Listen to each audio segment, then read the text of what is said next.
গত ৫ জুলাই পাবলিক বিশ্ববিদ্যালয়ের শিক্ষার্থীরা সরকারি চাকরিতে কোটা প্রথার সংস্কারের দাবিতে আন্দোলন শুরু করে। ওই আন্দোলনের শুরুতে বেসরকারি বিশ্ববিদ্যালয়ের শিক্ষার্থীরা রাস্তায় না নামলেও পরে দেখা গেল পুরো আন্দোলনেই তারা ফুয়েলের কাজ করেছেন, বিশেষ করে রাজধানী ঢাকায়। আন্দোলনকারীদের ওপর নির্বিচারে পুলিশের গুলির দৃশ্য দেখে চুপ করে ঘরে বসে থাকতে পারেননি তারা, জীবন বিপন্ন জেনেও নেমে পড়েন রাস্তায়। যখনই আমরা আবু সাঈদের ঘটনাটা ঘটলো, অর্থাৎ সারা বাংলাদেশে পুলিশ বাহিনী যখন ব্যাপকভাবে হামলা শুরু করলো এবং ছাত্রদের হত্যা শুরু করলো, তখন আমরা সকল বাধা উপেক্ষা করে ব্যাপক হারে যতগুলা বেসরকারি বিশ্ববিদ্যালয় রয়েছে সবাই কিন্তু ব্যাপকভাবে আমরা মাঠে নেমে পড়লাম। আমার মা আমাকে বলতেছিল যে কারফিউ জারি হয়ে গেছে বাবা, তুমি আর এখন আর বের হইও না। আমি আমার আম্মুকে বলছি কি যে আম্মু, এখন যদি বের না হই আর কখনো বের হওয়া সম্ভব হবে না, এই রিজিম চলতেই থাকবে। তো এই কারণটাতে আমি আরও বেশি নামার জন্য সাহস পেয়েছি। 18 তারিখে আপনারা তো ভিডিও ফুটেজ দেখেছেন ব্র্যাক ইউনিভার্সিটির উপরে কতভাবে আক্রমণ হয়েছে। ওই আক্রমণে আমরা তখন সবার কাছে বলতেছিলাম, যেহেতু আমরা সব এক প্ল্যাটফর্মে চলে আসছি, আমাদের সাপোর্ট দরকার। ইস্ট ওয়েস্টের জায়গা থেকে চলে আসছে, নর্থ সাউথ আসছে, আইওবি আসছে, সবাই রামপুরা জায়গাটাতে আমাদেরকে সাপোর্ট দিতে চলে আসছে। তখন আমরা একটা খুব বড় একটা জনবল পেয়ে গেছি। কিন্তু দুঃখের বিষয় ওই সময় ইম্পেরিয়াল কলেজের একজন স্টুডেন্ট, জিল্লুর রহমান নাম তার, সে আমাদেরকে বাঁচাতে এসে, আমাদেরকে সাপোর্ট দিতে এসে সে পুলিশের গুলি খেয়ে মারা যায়। তো ওই জিনিসটা, ওর লাশটা আমি যখন দেখছি তখন আমি আর নিজেকে ওই জায়গাটা থেকে আমি তো দৃঢ়বদ্ধ হয়ে গেছি কি যে আমি আর এই সরকারকে থাকার জন্য আমি আর কোনো কিছু করব না, আমি লিটারালি সরকারকে পতন করতেই হবে। এটা একদম ফার্স্ট টু স্টেটে চলে আসছে যে এভাবে আর চলবে না। গত 16 জুলাই পাবলিক বিশ্ববিদ্যালয়গুলো বন্ধ করে দিলে আন্দোলনে কিছুটা স্থবিরতা চলে আসে। তখনই মূলত দৃশ্যপটে আসে বেসরকারি বিশ্ববিদ্যালয়গুলো। পুলিশের গুলির সামনেও আক্ষরিক অর্থেই ঠাঁই দাঁড়িয়ে থাকে তারা। পুলিশ চারোপাশ দিয়ে কিন্তু আমাদের উপর হামলা করছিল, কিন্তু ওরা চারোপাশ দিয়ে হামলা করার পরে ওরা বুঝতে পারে নাই যে চারোপাশ দিয়ে স্টুডেন্টদের মাঝখানে ওরা পড়ে যাবে। তো অতঃপর কি হলো, সারাদিন ওরা ব্যাপক গোলাগুলি করলো, যতক্ষণ পর্যন্ত না ওদের গুলি ফুরিয়ে যাচ্ছিল ততক্ষণ 18 তারিখ কিন্তু হামলা চালাচ্ছিল। কিন্তু আমরা স্টুডেন্টরা পিছপা হইনি। BRAC university, east West university তাদের মেডিকেল হল আমাদের জন্য খুলে দিয়েছিল। আমাদের ইউনিভার্সিটিতে ট্রিটমেন্ট দেওয়া হচ্ছিল, আমরা ট্রিটমেন্ট নিয়ে একদল যারা আহত হচ্ছিল ট্রিটমেন্ট নিচ্ছিল, পিছনের দল সামনে চলে যাচ্ছিল। তো এইভাবেই কিন্তু আমরা আন্দোলনটা কন্টিনিউ করি 18 তারিখে। এবং আমরা এই প্ল্যানেই ছিলাম যে আমাদেরকে যদি সরকারি বাহিনী আমাদেরকে যদি মেরেও ফেলা হয় তাহলে আমরা শেষ, নতুন করে নতুন জাগরণ, নতুন নেতৃত্ব চলে আসবে এবং এই আন্দোলন যতদিন পর্যন্ত না সফল হবে ততদিন পর্যন্ত আন্দোলন চলতো। এই ঠিক যেই মুহূর্তে কারফিউটা শেষ হয় ওই মুহূর্তে আমরা একটা সেন্ট্রাল প্রাইভেট অ্যালায়েন্স কমিটি গঠন করার ট্রাই করি, যেখানে আমরা প্রতিটা প্রাইভেট বিশ্ববিদ্যালয়ের সমন্বয়কদের সাথে যোগাযোগ করার চেষ্টা করি এবং আমরা সকলে মিলে একটা প্রাইভেট অ্যালায়েন্স কমিটি গঠন করি, যাতে করে আমরা সবাই একত্রিত হয়ে এই রামপুরার বসুন্ধরা সেক্টরটাকে আমরা আরও আগে নিয়ে যেতে পারি। এবং এটার অন্যতম কারণ ছিল যে যেটা বললাম, যে প্রাইভেট বিশ্ববিদ্যালয়ের শিক্ষার্থীদের সংগঠিত করা একটু কঠিন ছিল, যার কারণে আমরা মনে করি যে যদি এখানে 50-60টা বিশ্ববিদ্যালয় একত্রিত হয় তাহলে সেখানে 10-15 হাজার শিক্ষার্থী খুব ইজিলি হবে। ওই জায়গা থেকে আমরা করি এবং 26 তারিখে অ্যালায়েন্স কমিটি গঠন করার পরে সর্বপ্রথম আমাদের ঢাকা ইউনিভার্সিটির সাথে যোগাযোগ হয় আমাদের এক বন্ধুর থ্রুতে। তারপরে ওখান থেকে আমাদের বিভিন্ন ধরনের কর্মসূচির আহ্বান, কর্মসূচির নিয়ে আলোচনা এবং নানান ধরনের যে ক্রিটিক্যাল ডিসিশনসগুলো সেগুলো আমরা নেওয়া শুরু করি।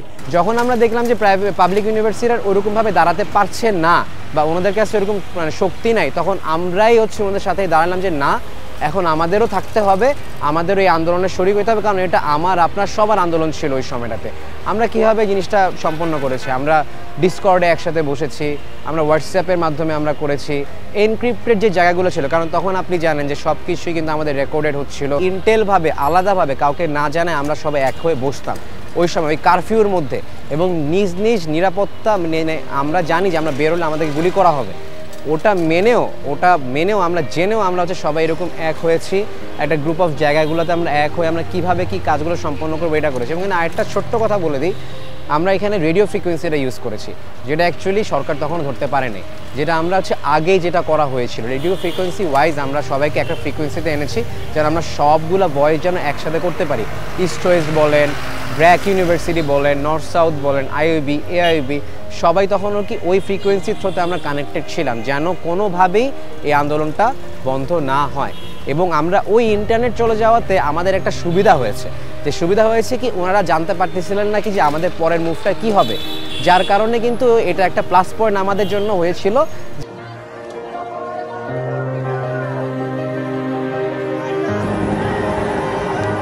ওই সময় আন্দোলনে যোগ দেওয়া শাসক গোষ্ঠীর চড়াও হয় শিক্ষার্থীদের উপর, নানাভাবে নাজেহাল করে তাদের। আমি 18 তারিখ আমার হচ্ছে আপনার পিঠে পায়ে সব জায়গায় স্প্রিন্টার লেগেছিল, যেহেতু আসলে আমরা যারা নেতৃত্বে থাকি তারা সবসময় সামনে থাকতে হয়। তো আন্দোলনে ডাক দেওয়ার সময় সামনে থাকতে হয়, পুলিশ যখন হামলা করে যেহেতু আমাদের সাথে মেয়েরা ছিল তাদেরকে সেভ করার সময় আমাদের সামনে থাকতে হয়। তো সেই ক্ষেত্রে আমাদের যত ঝড় ঝাপটা সব কিছু আগে আমাদের কাঁধে নিতে হয়।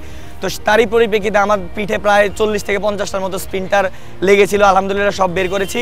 এবং 5 তারিখেও আমার প্রায় 20 থেকে 25টা স্প্রিন্টার লেগেছে, ওইগুলো এখনও আমার মাথায় কয়েকটা স্প্রিন্টার আছে, মাথায় আছে, এই যে কপালে আছে, এগুলো ফুলে ফুলে আছে, এগুলো ইনশাল্লাহ বের করবো। এখনো বন্যার কাজের জন্য আমরা সময় পাচ্ছি না। আমাকে হচ্ছে আমার তো অনেকগুলো জায়গা, আমি তো অনেকদিন বাসার বাইরে ছিলাম এবং অনেকগুলো জায়গা থেকে ফোন আসছে, ইভেন আমাকে হচ্ছে পুলিশ নিয়ে যাবে এরকম ঘটনাও আসছিল, তখন আমি আবার বাসা চেঞ্জ করছিলাম। এরকম হয়েছে যে আমাকে যে ডিবি থেকে হচ্ছে যে ফোন দিয়ে বলছে যে আমাদের নাম্বার মানে আমাদের ছবিগুলো এবং আমাদের ইয়াগুলো চলে গেছে, আমরা যাতে তাড়াতাড়ি পালায়া যায়। ওই সময় আমরা পালানোর উপরে আছি। হ্যারাসমেন্টের জায়গাটা ছিল যে হচ্ছে যে আমাদের হয়তো বিশ্ববিদ্যালয়ে খোঁজ নিচ্ছে, বাড্ডা থানা থেকে ফোন আসছে, বিভিন্ন জায়গায় আমাদের আইডি খোঁজা হচ্ছে, আমরা কোথায় আছি, ব্লক রেড করে এলাকায় যে হচ্ছে ওই যে যেটা বলছিলাম যে 71-এ যেটা ছিল মুক্তি সেটা এখন ছাত্র হয়ে গেছে, বাসায় যে জিজ্ঞেস করতেছে ছাত্র আছে কিনা, এবং ওই জায়গা থেকে আমরা শুধু প্রচুর হ্যারাসড হয়েছি। এদিকে সমন্বয়ক নাম দিয়ে অনেকেই সুবিধা নেওয়ার চেষ্টা করেছে বলে অভিযোগ উঠেছে, তাই এটি বন্ধে নিজেদেরকে সমন্বয়ক বলা থেকে বিরত রেখেছে ব্র্যাক বিশ্ববিদ্যালয়ের শিক্ষার্থীরা। ব্র্যাক বিশ্ববিদ্যালয়ের স্টুডেন্টদের মানে স্টুডেন্টরা চায় যেটা, আমরা সবসময় সেটাই করব। এবং স্টুডেন্টরা যেহেতু চাচ্ছে না এবং হচ্ছে আমি নিজেও চাচ্ছি না এটা যে সমন্বয়ক শব্দটা ইউজ করা হোক, তাই আমি সকলের কাছে এটাই বলতে চাই যে আপনারা প্লিজ সমন্বয়ক শব্দটি ব্যবহার করা একটু বন্ধ করেন। তাহলে এই যে দেখবেন যারা সমন্বয়কের নাম ভাঙিয়ে চাঁদা নিচ্ছে, পাওয়ার খারানোর চেষ্টা করতেছে, যেই কোটার জন্য আমরা সব কিছু করলাম, ওনারা নিজেরা কিছু মানে অভদ্র গোষ্ঠী, মানে যারা হচ্ছে কোনো ধরনের কোনো নৈতিকতা নাই, তারা এখন এই সমন্বয়ক নাম দিয়ে সব জায়গা থেকে একটা পাওয়ার খারানোর চেষ্টা করতেছে। বাট ব্যাপারটা তা না, আপনারা নিজেরা সমন্বয়ক শব্দটা ব্যবহার করা বন্ধ করেন, দেখবেন এই জিনিসটাও বন্ধ হয়ে যাবে। দেশকে নতুনভাবে গড়তে এখন প্রয়োজন সময়ের, সেই সময়টাই দেওয়ার জন্য সাধারণ মানুষের প্রতি আহ্বান জানান এই শিক্ষার্থীরা।